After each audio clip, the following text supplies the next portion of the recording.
If you're thinking of becoming a landlord, there's a really important question, and it needs to be, what sort of landlord do you want to be?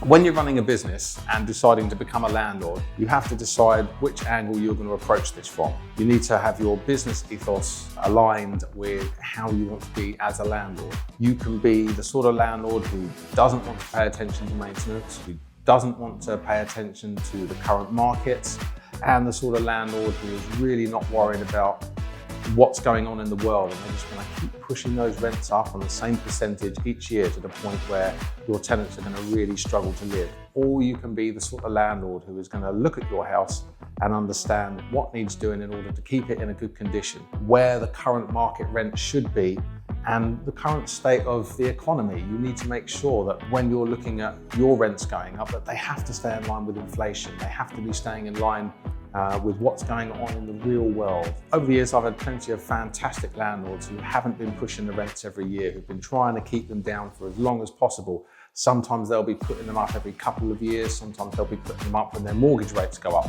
but they don't, as a rule, constantly have to push and push and push.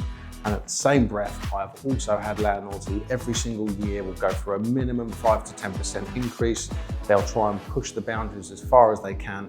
More often than not, they will have a higher turnover of tenant and they will have a worse quality tenant because they're just not staying around enough. If you can keep tenants for a long period, they fall in love with your property, it becomes their home. But again, it's a two-way street. You need to make sure that you're looking after them as tenants, treat them more as your clients, and they will in turn look after your property. But you really need to make sure that if you're entering this market, you need to know your moral standpoint and what you want to achieve from this business.